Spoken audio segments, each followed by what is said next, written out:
Therapy, baby. Therapy. Well, it's the therapy. Big up to everybody, man. Let's go, people. Let's go. Let's get the people in. How you doing, people? How you doing? Musa wants Kante. Giddy, baby.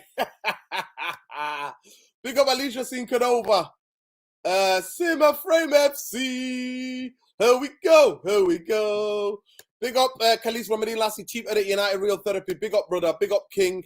I hope you're well. I hope you had a good weekend. Big up. Listen, Thierry Henry's gassing us up, man. I don't believe in what a rival guy is saying about us, man. He's gassing us up, man. He's gassing us up. He's trying to carry favor and go, oh, he's celebrating inside, man. At the end of the day, Arsenal won the game, man. So I don't want to hear about what somebody else has got to say about this.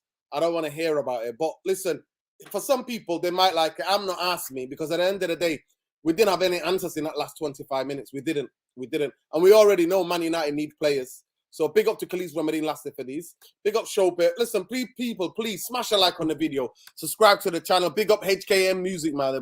We're here, brother. We're here. We're live, bro. Big up to everybody. Love and light, people. And let's go. Let's go, people. Let's go. Let's get settled in, people. We've got a jam-packed show for you tonight. Honestly, I've got a couple of things to get off my chest. I don't know about you, people, but I got some things to get off my chest. Because, honestly, it's been one of them disturbing things that I noticed in that game yesterday. And I just need to let it out, because I watched the game again. I know why. I know some of you think, why are you putting it through yourself? Why would you do it? But I watched the game again today, this morning, and I'm not going to lie to you. I was quite disturbed. Big up to every one of you. Please smash a like. Subscribe to the channel if you're not already subscribed.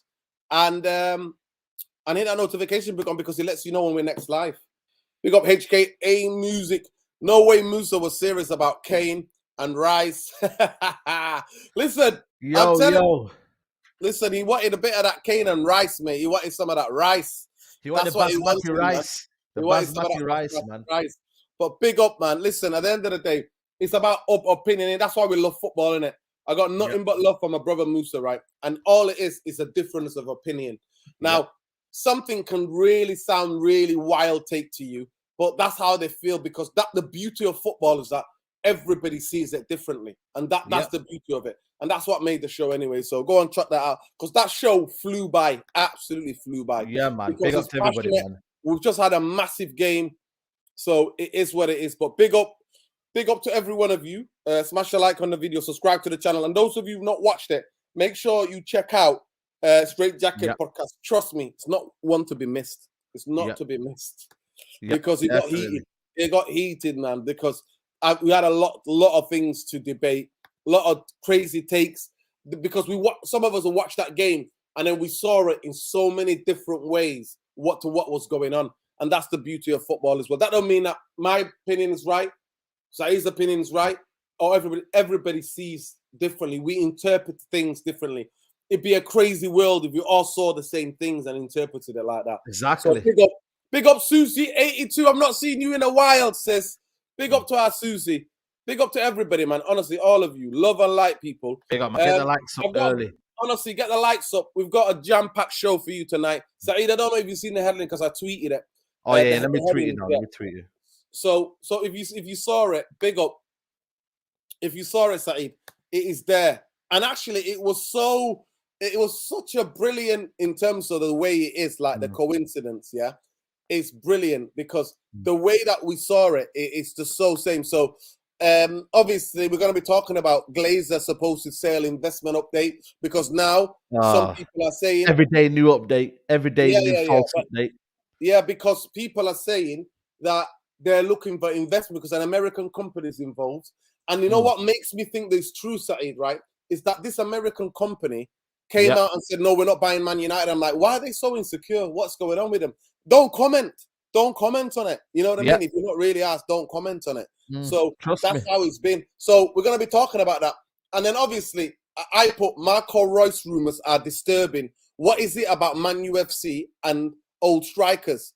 And then obviously, the last topic on the show today is going to be back to life, back to reality for Luke Shaw. Back to life.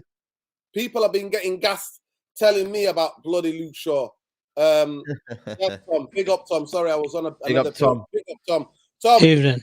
how you doing? I've had a lovely day. The weather's quite mild today in Manchester. Mild, man. We were out and about today. So how you feeling, bro? Talk to me. Yeah, good man. Everything all good in Sheffield? All good. Listen, Tom, I've got a couple of things to add, but you first go because you gave us a bit of an update.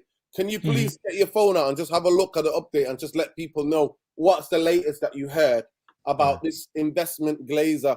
Because now, like we suspected, the Glazers might want to hold on to Man United, and there's an investment company that might want to invest in Manchester United. Well, obviously with a lot of American sort of based companies and firms, the American market is very unique in the sense of that they don't have a tendency to fully purchase an asset. They like to invest with a long-term view of then attaining the asset later down the line, whether that be in months' time, etc., or however that is. And these links that we've been hearing about, the major equity sort of bank and firm that was being linked was Sixth Street, wasn't it? The Sixth Street Bank, which has invested in both of Real Madrid for the restructuring of the Bernabeu and also in the financial ruin that Barcelona was in, where they bailed them out essentially, and they writ a check of £460 million for Barcelona for the actual financial equity that they were in. So then they owe that bank £560 million for that. And the remodelling and restructuring of the Bernabeu, because Real Madrid didn't have the finances to do it, Florentino Perez struck a deal with the Sixth Street investment bankers to then state that you invest £600 million to help us remodernise the development of the stadium. We then give you the commercial revenues that we make off of the Bernabeu, aside from the Real Madrid first team. So any other sort of events, concerts, business events, you have conferences there, or you have basketball games, whatever, they will then generate the revenues from that to then pay back Sixth Street, the investment bank. That is how it would work for those sort of deals. And in the very similar model, it would be a similar story with Manchester United. Now, the thing that Sixth Street came out with, and they made the statement about that they're not interested in investing in Manchester United or buying Manchester United, they're not, is a plain and simple answer. They aren't interested in investing in Manchester United due to the finances that the Glazer family want, and then also the percentage cut that the Glazer family are willing to give up. They are not willing to give up more than 25% of the football club. That is a fact. They don't want to give any more than 25%, and they're expecting £600 million for what? Basically a quarter of the football club, which you have no rights, you have no share, but you basically have no control. You're just loaning £600 million. And that interests the banks of America because they can roll money in. But if they don't have any right or say of what they can make out of it or afterwards, that's where the problem is. Because if they don't have a say on how they, or any guarantee on how they're going to make their money back, that is the problem that they're going to look at. And the one thing that I looked at anyway was, especially with the American investment sort of things, there's an equity bank called Rothschilds. Those are people who don't actually know. They have stated that they are willing to invest a minority stake in Manchester United to the Rain Group. However, they're willing to invest $525 million for a 23% shareholding of Manchester United, which would mean the Glazer family would still own the majority shareholding. Therefore, they would retain the ownership of Manchester United. However, the thing that the Glazer family have looked at in consultation with the Rain Group is, due to the influxation of sort of bidders that have come out of America, there is also people who have access to the financial documents and the due diligence files, as people are calling it nowadays, with the Middle Eastern groups, the Asian groups that I've also talked about as well. All of them have signed off on their financial records to say, we want to look at Manchester United finances over the last 20 years, since the Glazer family have actually owned the football club prior and after it. And then we will then make our own evaluation of what we think the club is worth. That is how the evaluation of Manchester United works. It's not as simple as you rock up to the table, 5 billion, right, I want the club. You've got to go through all the legalities and the different phases of it. It's a phase. And that's why this deal will take as long as it will need to take. And like I've just said about the investment bank, but the Glazer family are looking at it from the perspective of, if there is the serious interest out there and we can make the most amount of money that we can out of a big sale, and this big sale that they're looking at, Manchester United by the Rain Group has already been evaluated to be in the region of £4.5 billion. The Glazer family value their football club that they own as a £6 to £8 billion football club. So the Rain Group, who are the financial experts in this, in evaluating, have, in the Glazers' mind, undervalued their asset. So there has to be a medium there. And this is where I'm saying the Glazer family are going to look at it from the perspective of, they want to see bids come in. Even if it's for a full sale, they want to see that people are going to make offers. People are going to make, resumes or, sort of plans of what they're going to do for Manchester United, etc. That's on the sale side. The investment side is where the Glazer family are doing it themselves. The Rain Group are the only sort of part of the deal. The Rain Group are looking at the full sale alternative. They are not consulting with the Glazer family in terms of, right, XYZ Bank in America are willing to invest this much money. That is on the Glazers' part and their sort of financial representation who are looking at that option. But you have the chance of having a bank roll in, like I've said with the Rothschilds Bank, to roll in with $525 million to invest, and you retain ownership of a poison chalice. It'll only mean that you can stay on for maybe 5 to 10 more years of the holding the football club, with the amount of finances that would do to help them to finance their stay, if you like.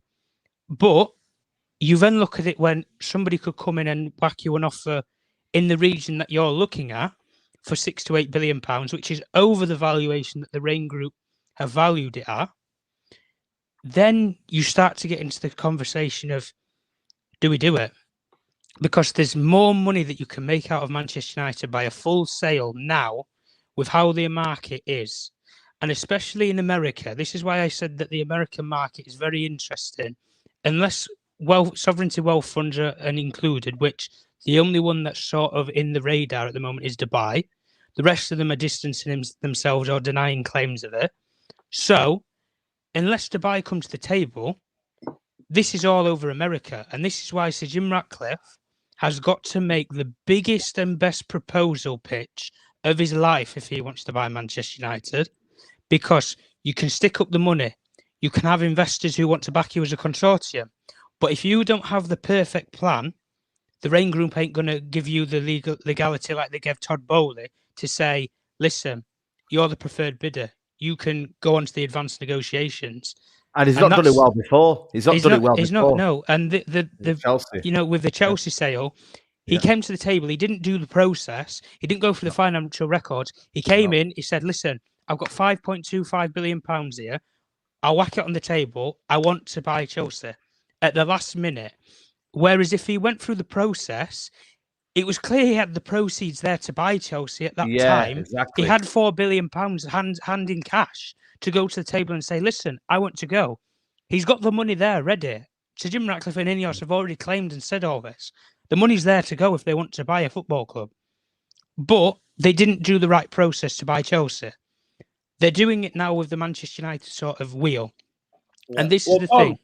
Well, Tom, the latest thing that I heard was this compilation about it. It was on today earlier on. I saw something that was on Twitter where he basically was saying that they reckon most likely it's going to be a full sale because people are not going to be more involved in it unless it's a full sale, and because there's been what's that investment company called that you mentioned earlier before? Rothschild. No, not Rothschild. Oh, Sixth Street. Yeah, Sixth Street. And actually, they came out. So Sixth Street, they actually came out and were like, tweeted, we're not buying Man United. We're interested in sport because they're involved in some of the sporting investments and stuff like that. In terms of It's like construction, yeah. And you know what happened? That made me think, because there must be something to it. Because why would you come out? You know, when companies don't come out and say anything, that's because they know there's nothing to be said. But when they're so quick to come out and say something, because they know that our online fans, me and my gang, not a penny more crew, are gonna go to their websites and do damage, right? They know that already. They know their Google score is coming down. They know that already. Ask Team Viewer. Go and ask Team Viewer, yeah? What was happening to the CEO and all that, the people who are in charge, and what was happening to their personal Twitter. Nowadays, the best investigators online are Man United fans, mate. Anybody to do with the Glazers, you're getting found, mate. You're getting found. If Man United fans got a name, you're getting found. And you're getting it. You're getting it. You've got them FBI on Twitter. Listen, FBI. I'm telling you now, you know the proper like spy thing, that what they call the NA something in America, where the guy came out and said, "Oh, they're spying on American citizen." They ain't got nothing on Man United fans. I'm telling you. NSI, that's the NSI. The NSI, NSI. Man United. Yeah, the NSI, Man United. NSI has got nothing on Man United fans, mate. I'm telling you. I didn't know some of the Glazers' children. I never knew their names. I know now because I know it on Instagram. Going on there. I know one of them has a gym in it. They own a gym, don't they? They own a gym or something like that. And apparently that got bad reviews. Listen, they've also all sorts of little hustles, side hustles, yeah? These are the Glazers' children, right? They've got side hustles, and now they're like, oh no, who are these people attacking us for no reason? But anyway, it is what it is. You just guilt by association when it comes to the Glazers. And it's not personal. It's not personal by any means. No.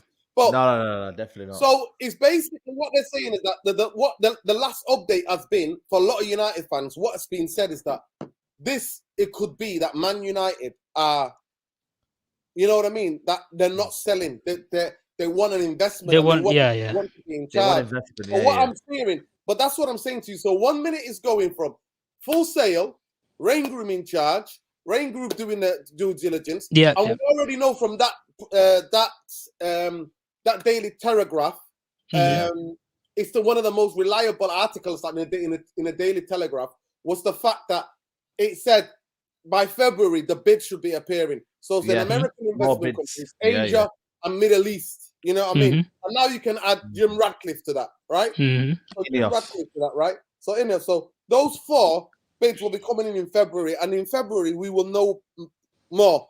But the main update about this investment and sale is to say it is to and fro. One day, morning, it could be, oh, Man United is looking for investment. By afternoon, Man United are going for the full sale. It's like some sort of football, like some sort of like, all the balls in there, all the balls. It's chess though, Nuruddin. Because you know why? Because nobody right now has put in an official bid.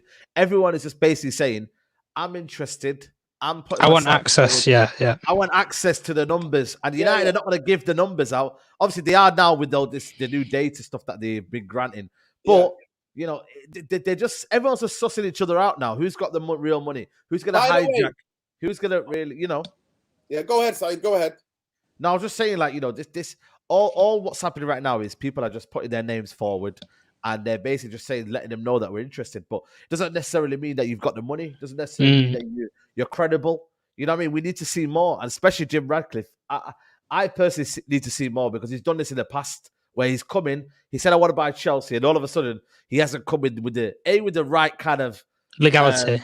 You know what I mean? Exactly, legality. And also, he's just kind of came in half-hearted. So, end of the day, I don't know what he's going to do. And he will literally burn a lot of United fans' heart, including yours, Nuruddin, because he'll say to you, I'm ready. And all of a sudden, he won't be ready. So, we need to be serious. I just hope that in the next month, you'll find out a lot, especially when the transfer window is closed.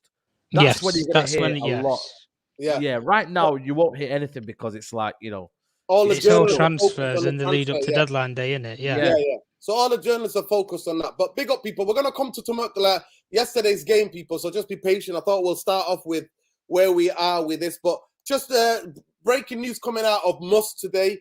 Mufc and that they have agreed that Manuel will replace executive seating area in the Stretford in general admission season tickets from consultation 2012. I mean, this should have been done for a long, long time. So basically, what that means, people, is that executive seating, they have what do you call it, boxes, right, on the Stretford end. And it was I remember from when they were going in, people were like, no, this should be the hardcore standing fans, you know, majority who stand.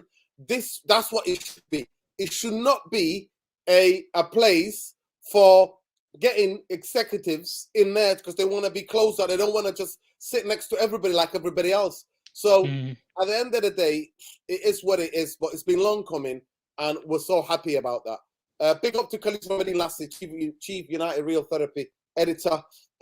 Big up to every one of you. Nuruddin, does it make sense post-investment rather than full sale, strengthen their position? Well, what they're doing, I think they're also double bluffing, because what they want, they want at least 4 billion. That's how much they want. They want at least 4 billion, and that's the type of stuff what they want. And 5 billion, that's what they want. And and we already know Manchester United need 2 billion investment. So just for the football project. So the Glazers want about around 6 billion. I think they'll take 5, right?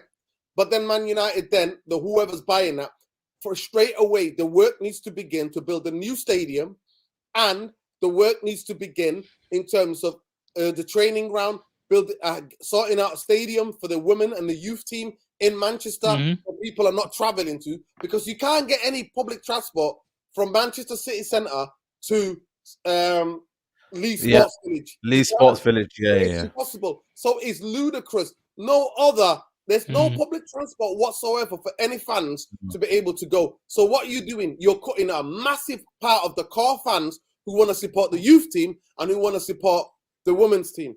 Like, it's crazy. I used to be able to get on the bus to go to, Gig Lane back in the day. We used to get on the bus. Bury. Yeah, straight to Bury. And then the tram came, and then we would get, you know what I mean? That's where our youth team used to play at Gig Lane in Bury. Gig Lane, of course. Yeah. So this is what I'm talking about, people. So whoever's going to buy Manchester United, you're going to have to let go straight away before you said even 7 billion. I think if you offer the Glazers 5 billion, they'll take it. They'll take it, but we need to, again, like I said, February needs to come in sooner. Obviously, we're approaching February now. So, and people think, I just want to make this clear. People go, oh, Chelsea 4 billion. No, Chelsea was 2 million, over 2 million. And the other 2 billion was pledged investment. Investment on the stadium and on players. And by the way, people, I know what you're saying. I'm going to make it, you're not going to hear this in any other channel. And I forgot to say it in Saeed because we were in a heated discussion about yesterday's game. But I'm telling you all now. So hear me out. The reason why Chelsea are moving mad is nothing new. The tactic that Ibrahimovic did when he first got there. What did Ibrahimovic do? He made sure he hoarded he broke the law and broke all these regulations to hoard all the best young players in Europe and around the world, brought them all to Chelsea, and then loaned them all out to all these football clubs. That's one. By doing that, what do? You stop your rivals from having access to these younger players, the fair share. What Chelsea are doing now, because the regulations apparently there's going to be a UEFA regulation that's coming in from next year, from next season onwards, including European football, where they're going to have proper teeth in terms of what it's going to say is that amount of money that club makes, the amount of money you make, and the amount of money you pay in terms of wages is going to be, so you're not going to be allowed to spend 300 or 400 million. You have a net you have a net spend that's legal. Yeah, if it doesn't equal up with the amount of wages you're paying and the amount of money you make. So the more money you make, the more you can spend, basically. The more you can spend on wages, because they're going to look at your wage bill and they're going to look at how much you made. So that's the reason why. And the other big reason is that they know both Manchester United and Liverpool are what's going to happen to them? Potentially to be bought by new owners. So what do? All of the players that Manchester United and Liverpool might have scouted and were targeting, what are you going to do to them? You're going to try to hoard them so that those players that you're taking them out the market. Of course. It's a clear tactic, and nobody else is going to analyze it for you in that sense. Everybody can see what they're doing. UEFA have come out apparently and said, set a new rule. 5-year contract only. Yeah, 5 years, because they give the kid 10 years, and they went around that rule, the financial fair play, by paying 10 million a year for 10 years. It's a joke. I don't know how that rule is. It's still exists, by the way. It's absolutely ridiculous. But there we go. In terms of the football structure, big up Khalid Mohamed Lassie says Tom Keane has left his interim role as the head of football. Yeah, I saw him at the City at the derby. Khalid Mohamed Lassie. I saw him. I saw Keane. He was where I sit, 20. On the. So the one that's come in now has left. Yeah. He was only on temporary though. Yeah, he was only on temporary. Yeah. Yeah, Keane came close to joining on a permanent, but has returned to law firm. He probably thought, look at this clown. Why the hell would I ever get involved? Not involved in this January window. Yeah, I saw him. He was there watching the game. His whole family were there. They're big United fans. Huge Yeah, United they're big fans. United fans. We'll give him that. We'll give him Yeah. that. We'll give him that. But yeah, you're right, though. It's true.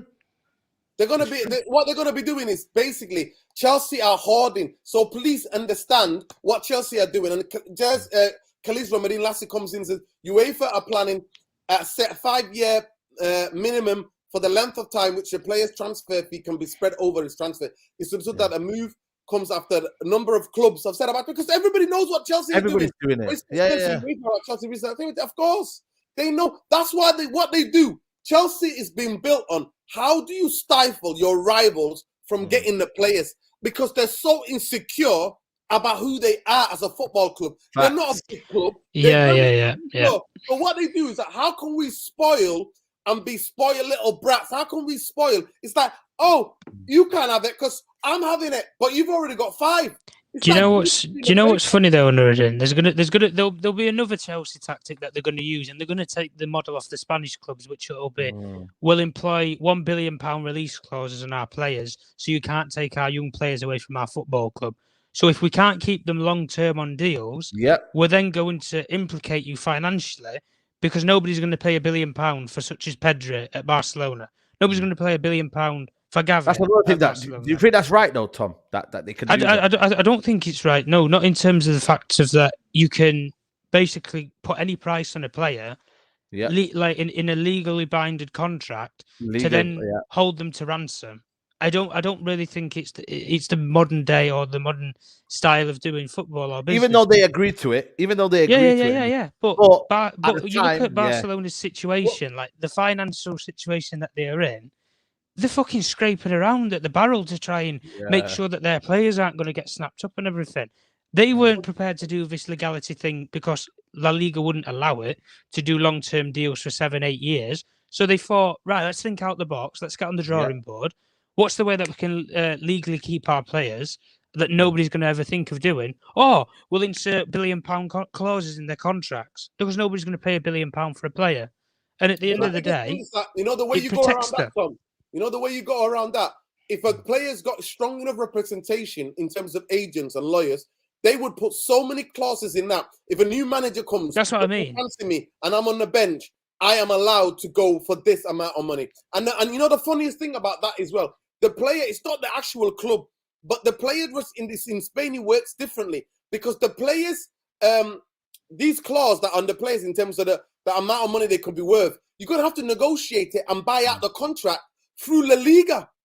Yeah. This is of course. La Liga works with them though. La Liga. When a player leaves La Liga, you see La Liga come out with a statement. You see, remember when they with the Mbappe situation? Very angry. You know why? Of course, because they want the best players. They want to keep the best players. Players. They need money. They need money. The fact that the Premier League is the most watched league and exciting league, and it makes the most revenues now, and it makes the most revenues. And they can't take it. So, but in the long term, it's not good for players. And to me, it does everything what the Busman ruling. Those of you know what the Busman ruling is, where players were allowed to go, where basically the power. Back in the day, the clubs used to have all the power. The Busman ruling happened, and then it became the players had the power. So it's another way of going around the Busman ruling, where you trapping young players to these ridiculous where nobody can afford it, especially when this European UEFA financial fair play thing comes up. And that's what it's in. But big up to everybody. Big up Anaka says they want more than 4 billion because the Denver Broncos and Phoenix went for 4.6 billion and 4 billion. 100%. That makes sense. We're two different sports. Yeah, no, I know that. But and the thing about it, Sai, they've got a wage structure in there. They've got a thing where they swap. They've got in their league. The thing about drafts, America, where they've got a draft system where if you do badly, you get the first pick. And now, I'm not gonna lie to you. You know what? My friend who watches a lot of American sport, you know what he said to me? Guess what? Certain clubs do. They play on purpose. If that's like they can't win, the team's not good enough to win. They go on a miserable run. They're average down so they can get first pick. And they get rid of players. It's mad what they're doing. But so what are you trying to say? That's the same thing with United, then? No. What I'm saying to you, I'm not saying that. I'm just saying to you, in American sport, they set it up so that they try to be as competitive and fair. Competitive, yeah. So they've got a wage cap. You can do swaps, you can do swap deals, and then you've got first picks on the draft. But they want to come to European football and get hedge fund to raid the place. That's what they want, and that's the biggest update. These people who could be buying Man United could be a hedge fund people, and they want to come and invest and make sure the Glazers stay, and then we are done for the next decade, people. That's why I keep telling you, when everybody's getting gassed about Full Sail, I keep telling you and everybody and their nan that Man United, I have to effing see it for me to believe it. The day that they're gone, they're no longer at that club. For everyone. That's for everyone as well. You know, I don't think it's just for you, Nuruddin. Everyone's burdened. No, Saeed, some people are set on it. They go, you're just a clown. You're a clown for not believing in it. You don't know it's negative. They're trying to make these theories against him, man. They got these theories, so they've been watching the little dramas. I don't like it. You see it. Like people saying to me, all of a sudden, people go to me, oh, you are toxic, negative thing about man. I'm like, no, you know what I am? I'm real. And you know what? I'm never gonna change. Never, there's no reason for you to interact with me. I just give you the Charlie Murphy. And I've got and now I've got the actual Eddie Murphy. Saeed, have you not seen the new one? Eddie Murphy. No. What's the new one? What's that? Eddie Murphy. Eddie Murphy doing that. I love it, man. Big up to the Murphy brothers, but they give me joy how to just get rid of these. They're gonna ban you from that, man. They're gonna say your Murphy's gonna call you soon, man. Honestly, people go, I'm negative. I'm like, do you know what? The real, I said to you before these 3 games, I said we will know where Man United are. We've got 4 points out of possible 9 points. So at the end of the day, when you're in this fantasy and then I'm real, of course I'm gonna be the person that people come for because I foresee these things. And I tell you, we haven't got that. We're not there yet. We're not ready yet. We're not ready to compete for a league title. We're not ready to compete. I'm saying that we should be competing now, be happy that stay in it and making sure that we are farther ahead from everybody else, from Chelsea, from Liverpool, from all these. But that's what Chelsea are doing in to sum it up. And everybody, if you can't see it, I can't help you. They're just hoarding players. That's why they've gone for this Mutwick kid. That's why they wanted to go for Enzo Fernandez. That's why they're going for Gusto, and they're going to carry on because that's what they're doing. One is 2 things. The new UEFA rules. 2, Todd Bowley already promised he's about to spend, by the way, for the next 10 years, he has to put in $1 billion or whatever to Chelsea, and then he's not allowed to take a penny out of dividends. And the people who go on the consortium, because Ted Bowley doesn't own Chelsea. People forget that side. They don't know. Yeah, he doesn't know.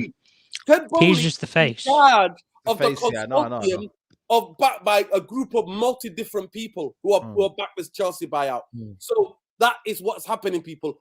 The investors who bought Chelsea would want. That's why the anti-Glazer clause was in there, but it only lasts for a decade. Yeah. So they want to get their winnings, and they're buying younger players, knowing that by this time, these players the fruits of our labor will come through, and the rest of our competition will not have these players. Listen, we're going to move on quickly, swiftly, and I'm going to go to Saeed first. Saeed. Go on, talk to me. Manchester United have been linked with marcoreus. It is worrying. One is a massive worrying of Erik ten Hag. Saeed, first of all, let me just clarify this. Put a disclaimer in there. Yeah. It's the rumors. Rumors, because 2 agents who represent him, and by the way, they don't just represent marcoreus, but he's the most high-profile player they represent. But they don't just represent him; they were both spotted in the stadium at a Man City game, and apparently Erik ten Hag talked to them. And I said it at the time. Okay. The tweet's there. I tweeted it out and said, "Well, you know what? If they're there now, we're linking." Players that these agents have. Agents go to, where do you think agents go to? Agents go to watch all football, like every football fight. Yeah, of course. That's what they do. So, Saeed, the guy's 32 years old. So, if this not the truth, it could be that Erik ten Hag could be talking to them for somebody else they're representing. Younger players or players in Germany or whatever, right? But anyway, marcoreus is a guy that's been linked for Man United for the past decade. I remember when he was 23, Man United were linked with this kid. I know. 10 years ago. some certain outlets had him in a United shirt. I remember this clearly. Yeah. Saeed, I'm not saying that Ten Hag, but if Ten Hag is talking about him, then we need to severely be worried about Eric Ten Hag. And the other big thing, the larger conversation, Saeed, what is it about Manchester United and about 33-year-olds and 30-year-olds? What is it, Saeed? Please explain to me. Where has that gotten us for the past 10 years? We went down that line 10 years ago. Where has he gotten Man United? What is it? Does it mean that levelly where we are as a football club, does it actually lament the fact that mentally, spiritually, physically, Man United as a football club, financially, in terms of global reach, in terms of being a big name, Man United are now getting has-beens. Are we, for a decade, Man United are Simmer Frame FC. Where do you think this comes from? And how can this be sustained? Because I'm telling you, if Manchester United sign Kante, if Man United sign Harry Kane, if Man United go and sign marcoreus, we're not getting out of the rut that we've been in the last 10 years. But explain to me, where do you think this phenomenon comes from? And why are the fans now, Saeed, speaking it? It used to be the club. Or is the club's propaganda so strong, all on suddenly it's leaped into the fans' mind frame? I think ultimately with the Royce thing, I don't know where the actual rumor came from because I never seen it from a credible source. Sometimes I feel like agents, when they're struggling to find a club with someone, United is the easiest place to have traction in it. Like, I don't know you guys what you think, but it's very easy to kind of just put a story on United, and then all of a sudden it will gain news, and then all of a sudden after that, it makes it easier for him to find a club. So I feel like United is the easiest club to be linked with. And then other clubs then think, oh shit, United are in for him. We must make a move.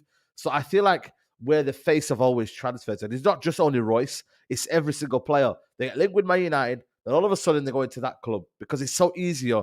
The way that our fan base is, the way that everybody, the journalists are writing right now, it's easy news and it sells, in it. United news sells right now. So I don't think we should be going for him. I don't think he's going to come, to be honest with you. I think it's all rumors, and I don't think it's what United need, to be honest with you, because at the end of the day, you can't even be assured that he's going to play games. That's what's sad about it with marcoreus, is that you're not even sure he's going to play. So to bring him on, it's an extra body, yes. He has qualities, yes, but right now it's not the answer for me.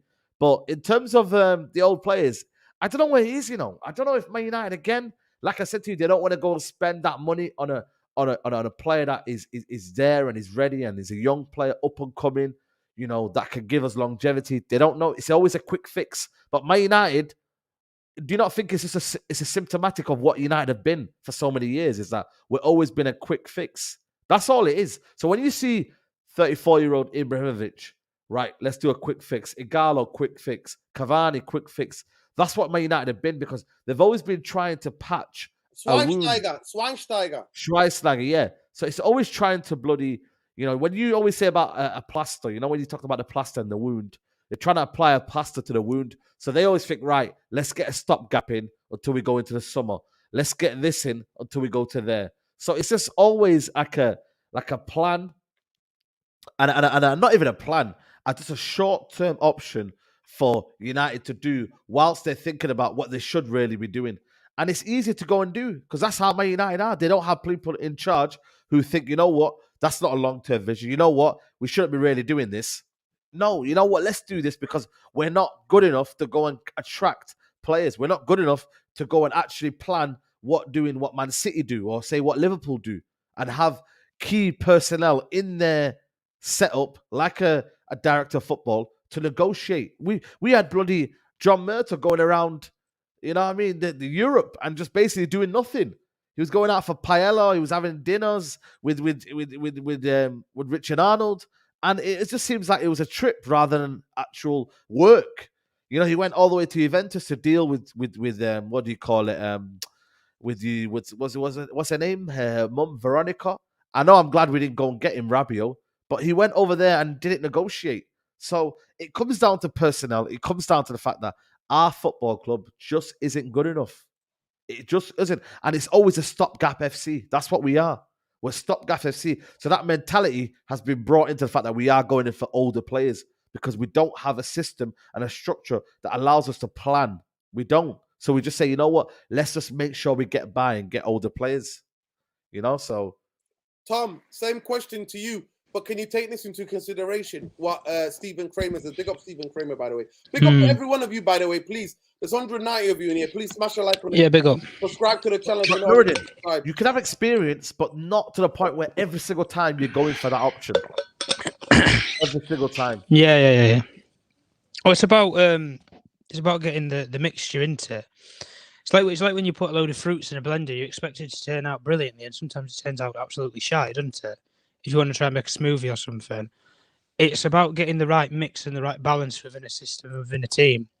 For example, you look at the model that Real Madrid have gone down. All of their key players that they had, the likes of Ramos, Varane, Casemiro, Kroos and Modric are aging. They've replaced them with the, youth market. Effectively, the best young players and the best young marketed, assets that are out there to go and get, they've gone and got. Eder Militao, brilliant replacement for Rafael Varane. David Alaba, brilliant replacement in many cases, maybe as a short-term, long-term, whatever option, for Sergio Ramos. Then they get Rudiger on free transfer, etc. Brilliant business. Tchouaméni, Camavinga, that's the next sort of midfield dynamite that they have in there. For the likes of a long-term plan, then Kroos, and then you obviously have Modric. marcoreus in many cases.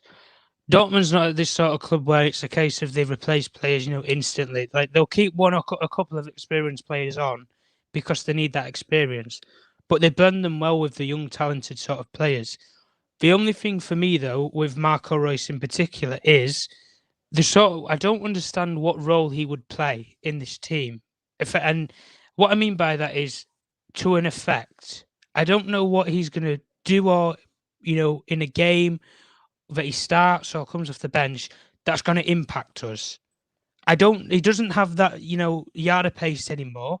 I think the creativeness and the sort of mindset isn't there, and it isn't as fresh as it was when he was a lot younger. If you wanted to get marcoreus, you should have got him when we had David Moyes in charge. Not, Eric Ten Hag, what, I don't know how many years we are now in front, about 7 or 8 years, later.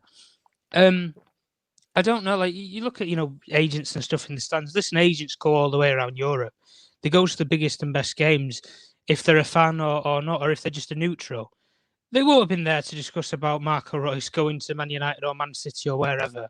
They've been there, listen, we'll enjoy the football. We might have a couple of chats, this, that, the other, but that'll be it. Like, if you want to chat properly about a player coming, then you do it through an agency. You do it through, proper lawyers and, solicitors, barristers, who pass it through law and, the contracts, etc. Not just a simple, we'll have a conversation and, he's yours in the summer if you want him. Like, it's not the case. But I just think that, especially if he's going to play a midfield role or a wide role, whatever it is, I think the wide role was sorted in terms of the age gap as a lot younger of a profile for our wide players that we have at the moment. Central striker, obviously, I think that's a necessity, that we need somebody younger and we need somebody who's going to take the line forward. We had him as, Law, and been kicked absolutely into the mud in Mason Greenwood, who would have been perfect for that role. But under the circumstances that happened, it's understandable.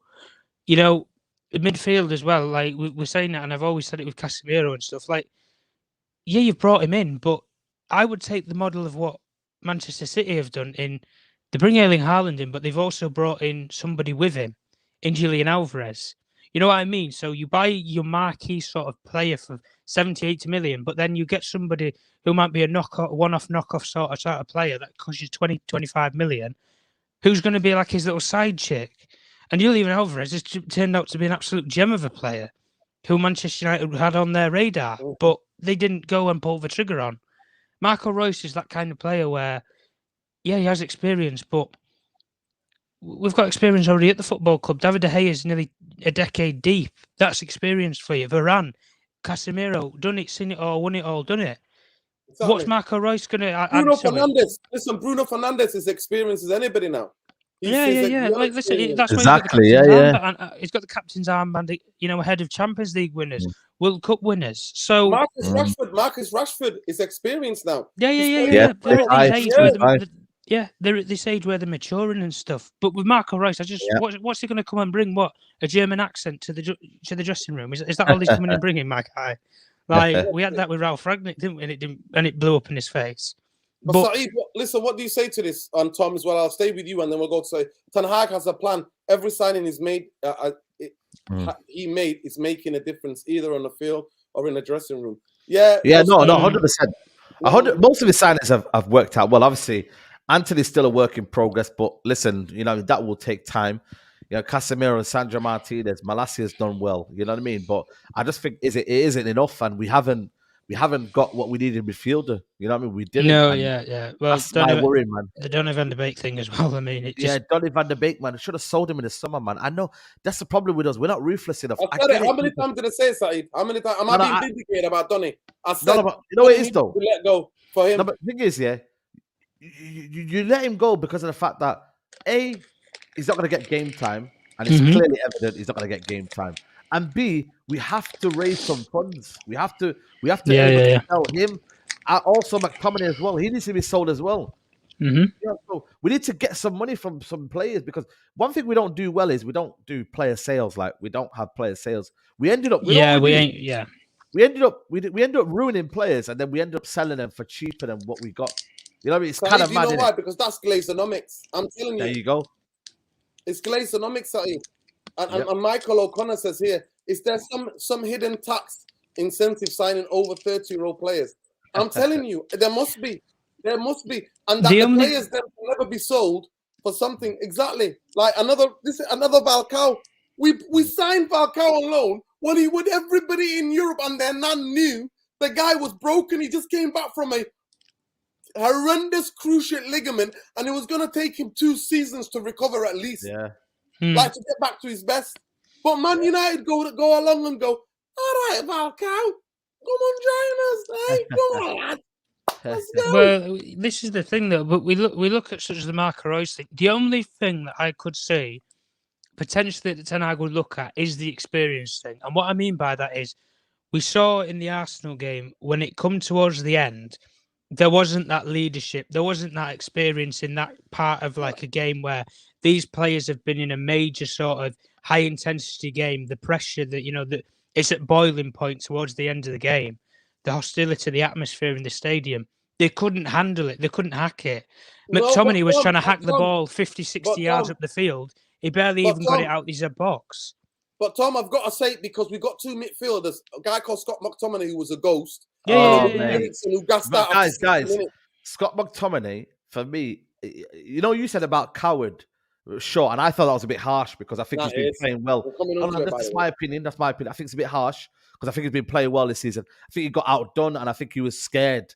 But Scott McTominay is a real coward. Let's be real, because this guy, you know what it is, at least with Eriksen, he might get exposed, but he's always showing for the ball. He wants to take that ball initiative. He wants to take control, He's scared to get the ball on the half turn, to get it when you don't feel comfortable. He can't turn, though, Saeed. That's the problem. He's like Maguire. He can't turn. It's like trying to turn a double-decker bus in a one-way street.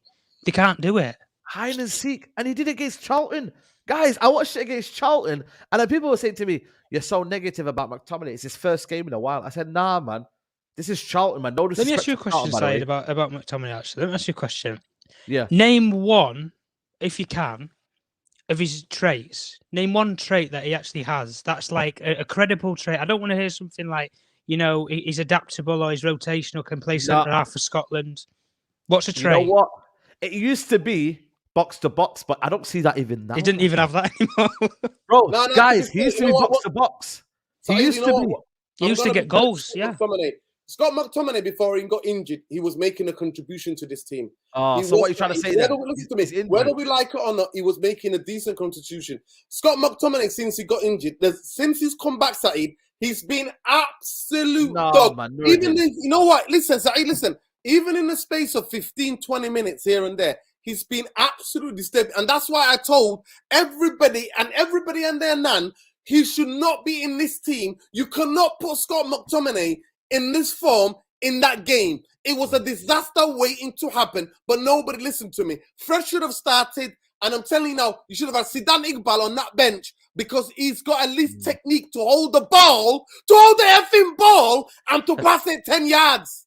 Don't worry. It's finished. To hold it and to pass it 10 yards. And look, we got a Liverpool fan here. Big up Michael. Michael says, get the super I'm chats a in as Liverpool well. fan. I'm watching United go to Poundland for Walkers instead of buying a top striker. It's sad and funny at the same time. You're a global no, we're not, mate. We are a Glazeronomics. We're not even a giant We're anymore. Sleeping giant. We're sleeping giant. Sleeping giant. Nori, read your super chats. Read your super chats. Big up HK Music, man. Let me just get to this one. It says here, we need some more Real Madrid players. Yeah, exactly. The difference between that Stephen Kramer, HK Music has answered you. All the players Real Madrid have, they're the best of the best in the world in their positions. They've got world-class players. So big up. You know what it is, though? We need more Real Madrid. I would take Benzema and Camavinga if they don't want them. 100%. And then he goes on to United worst player football-wise, Scott McTominay. Listen, when Scott McTominay is on form, at the best of Scott McTominay, could have done something in yesterday's game.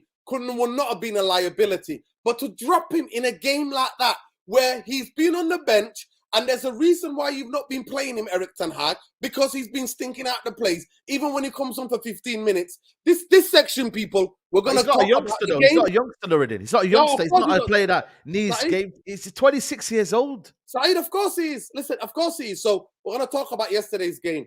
To me, there's a blame to Eric Ten Hag. Well, I'm sorry. For that last 25 minutes, I'm blaming him because he didn't change it. And it reminded me, Tom, and I'm going to come to you first. It reminded me, Tom, of that last 20, the whole game of that 44 minutes and that game, full game against Man City. When we're under the cosh, could he have done something? Could he have jigged? Could he have bought on Lindelof? Could he have bought him next to Varane and put Martinez in the field? Listen, Tom, let me finish. Yeah, go on. Could he have done that? Because we were getting outnumbered. It wasn't that they've got three cohesive midfielders, Partey, Odegaard, and Xhaka. They also had Zinchenko kept playing and even going 4 against 3. 4 against 3 in midfield. So that's, and when Bruno went wide, it became 4 against 2.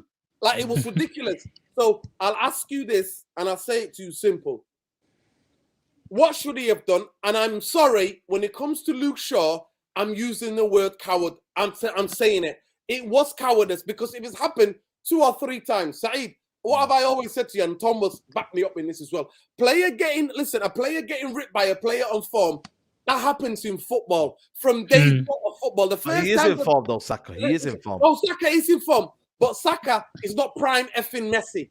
And the way Luke Shaw was backing up against him, being a shitbag, causing us to sit deep, was disturbing. And I'm telling you, Tom, I'll give you the reason why. I'll give you the reason why he did that. Yeah, let him give you the reason. Listen, I'll give you the let me give you the reason why though, Nuruddin, why he was backing off so much. Because if Saka bypasses him, or you have someone like Tommy Asu or Ben White makes the overlapping run, you have an open gap to get into the box anyway. So it's either you defend him and you send him down the line on his weaker right foot to put a cross in, which is still a risk. But I would rather him have a cross in the box than have a shot with his left foot from anywhere outside the box because of the efforts that he can produce. He had 2 shots in the exact same position, Nuruddin. They were near enough identical. The only difference was one of them went in off the post, one of them stayed out. That is the only difference. And the same person tried to make the block in, which was Eriksen. And he didn't have the legs to contend or get his body across the field. 5-6 years ago, he would have done. And he would have got a block and he'd salvage those goals. 5 or 6 years on, he doesn't have the legs to move his feet. Same with McTominay. I've just said there, it's like moving a double-decker bus when he gets the ball. He can't turn and run with the ball. So how would you expect him to run across and block a ball? You don't. People like Martinez, Varane, they've done it their whole careers. They've been brought up in those systems, Madrid, Ajax, where you defend the ball, you shield, you go straight in. If you make the foul, you take the risk. We did that against Palace. Went in, made the foul. Elise scored a brilliant free kick. You take the risk, you run the lotto. Sure, when he's backing off, I know what he's thinking in the back of his mind. He's thinking, if I lunge in here, I'm either going to get booked, I'm either going to get sent down the line, or he's going to get past me, and there's going to have that all open gape there for somebody to run into. A Xhaka, an Odegaard. That is their dream, to have that sort of space to operate in. where they're in the box, in close proximity, because they know if a player lunges out at them, I'm going down and I'm getting a penalty. If a player lunges out at me, I just shift the ball with my feet because Arsenal players are very quick with the ball to the feet and they can shift it within barely even me clicking my fingers like that. And the ball shifted from one foot to the other. It's like moving glue. And when you can do that, you have a player who, if you want to use a liability such as a Maguire or a Lindelof that you were thinking about bringing on, who haven't been in the tempo of the game and they don't have that understanding of, right, it's high octane, it's high pace. They stick a foot in, Saka goes over his foot, right, I'm going down here, I'm having a penalty. And then the game's job and done anyway. That's the only reason why I'm saying that with Shaw. It's cowardice that he's come back, but I think it's in many cases thinking more about the team than himself. Well, you know how which I think is better to do. You know how you solve that, Tom? You take him off at halftime. He's doing that. Get the fuck off the pitch. Get the fuck off the pitch. Malacia, go on there. Malacia would but Malacia would have smashed into Saka and then he would have either got booked or he would have got done by. He didn't. Because, Tom, I'm sorry. Mahrez made the right let me say something, Tom. Mahrez, right? Mahrez was the form guy for Man City. You saw what he did against Spurs. 4 goal involvement. He scored 2 and set the other 2 goals up. You know, Malacia in the derby, he did it. He let him turn once.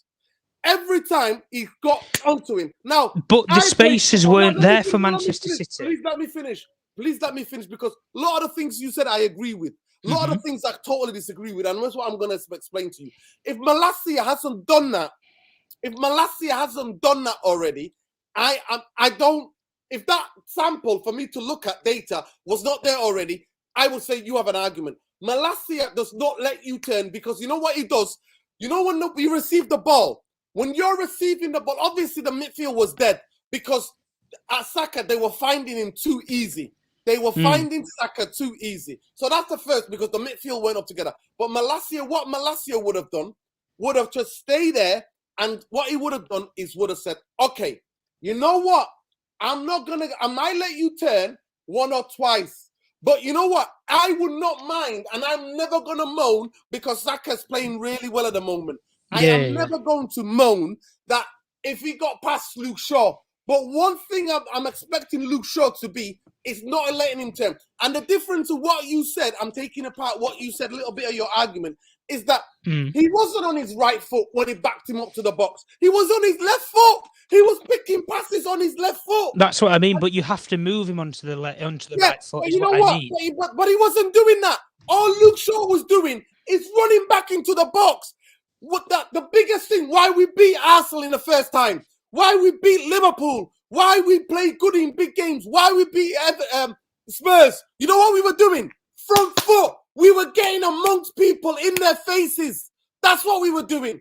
We were not like cowards fucking running back into the box. All he had to say was, McTominay, come here. Ericsson, come on this side. Help me out a little bit. You know Roy Keane? When Man United used to play, Gary Neville talks about it all the time. He says, when I'm having a bad time, Gary Neville, the centre halves will look at each other and go, you know what?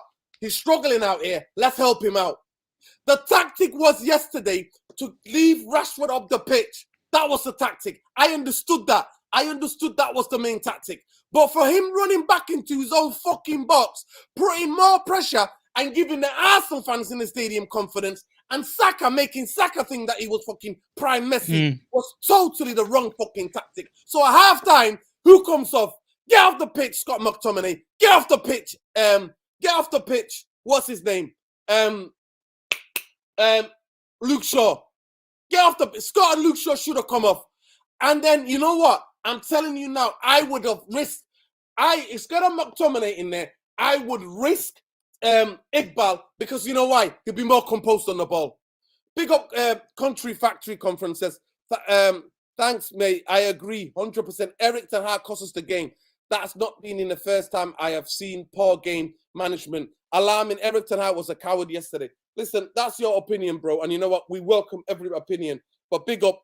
Listen, guys, I'm sorry. I'm not having somebody wanted to come on to explain something to me. I'm sorry, Malcolm and Troy Superstar. Let me just see if this person Troy Superstar is. Let me just have a look. Just bear with me there. No, it's not. Guys, it's not a calling show. I've done it by mistake. Apologies, guys. I'm going to end the show now anyway. But big up to Saeed. And big up to Tom as well for coming on today's show, man.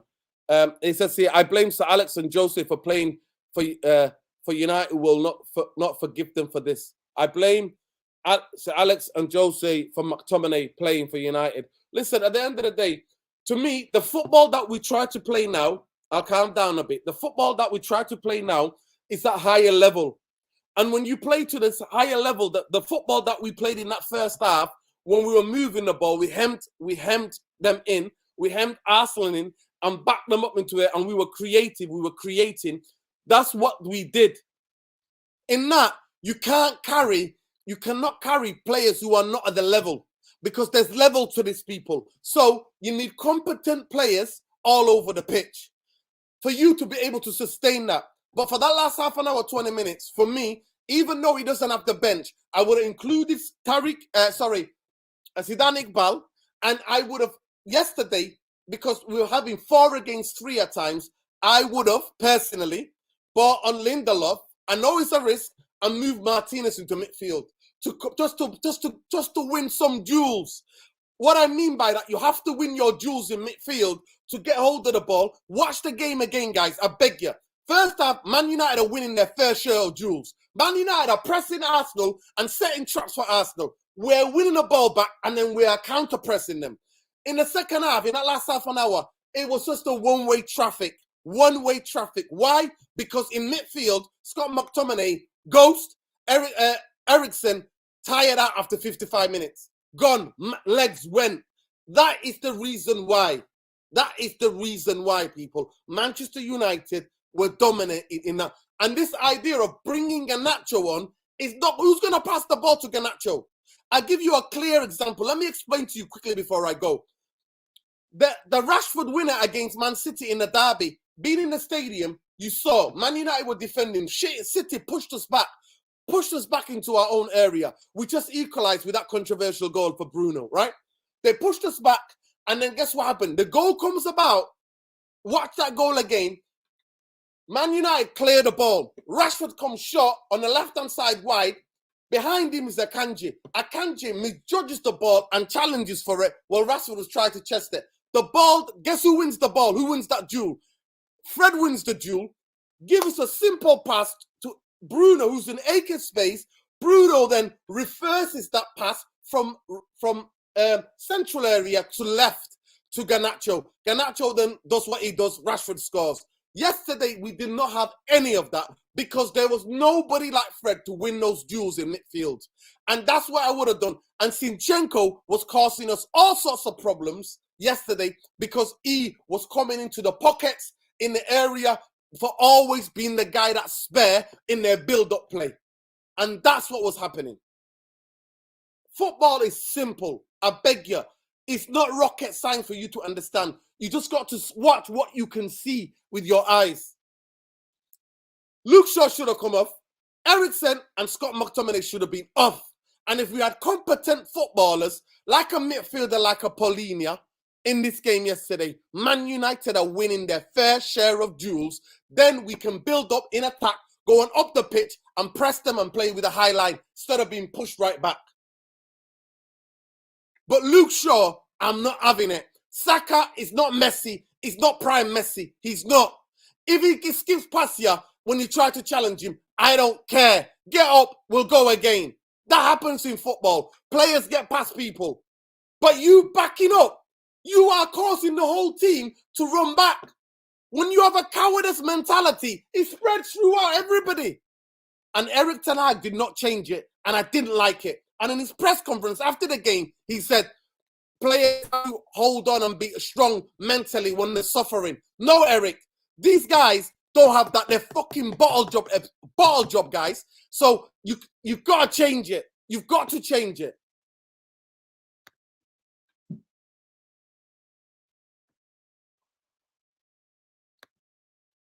Big up, everybody. Love and light. Take care, people. It's been a pleasure. Please smash a like on the video. Subscribe to the channel if you're not already subscribed.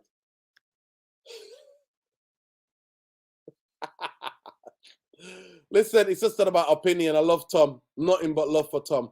Take care, people. Please smash a like on the video. Subscribe to the channel if you're not already subscribed. At the end of the day, it's simple. It's simple. I'm telling you, player can be good on his left side. You've got 11 players. You say to them, midfielders, stay tight to me. You cut off this side, I'll cut off this side. Instead, Luke Shaw was just running back, causing the whole team because the side, Wan-Bissaka, at times he was getting tight, at times he was backing off. I'm not saying be front foot all the time. Of course, there is time we got to back off a little bit. But no, run back into your own half. Nah, mate. Question for the panel. City Liverpool, 2 seasons ago, they've had better quality players than United. Do you think Arsenal have better quality players? No. But you know what? In certain areas they do. Zinchenko, what he does is incredible what he does for that team. And I'm telling you, I don't think we've got a gooder player as, what's his name? Odegaard. Odegaard is incredible. Odegaard is incredible. Xhaka has become this, to me, it's the most incredible transformation I've ever seen of a footballer than Xhaka. I never thought Xhaka had this in him. But it's the system. They understand the system, and the system is bringing out the best qualities in each player. It's bringing out the best quality in each player. That's what he's doing. That's what you want, the best system, to bring out, hide your deficiencies, and to show the best of you.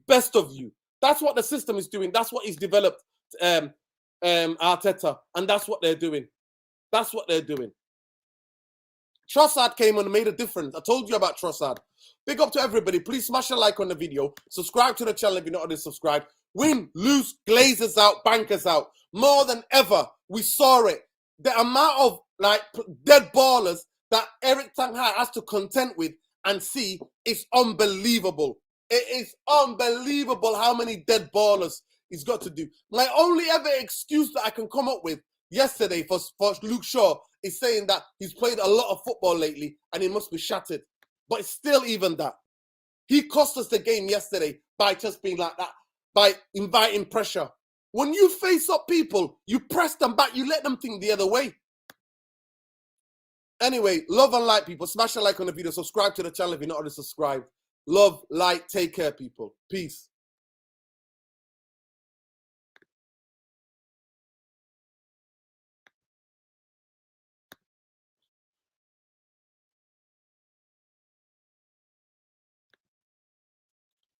Actually, let me just get these quickly things. It says Casemiro should have never been starting lineup. Yeah, well, we got the big game, Nottingham Forest. Yeah, we'll be building up to that tomorrow. So big up to everybody. Bristol University bankers in it. Mr. Structure, Matt Judge out. Listen, everybody out. All the Glazers out. All of them out. Bigger. Yeah, they're going to swindle. Big up, Sammy Assey. I hope you enjoyed the victory yesterday. But take care, people. Love and light. Take care. Good night. Glazers out. Bankers out.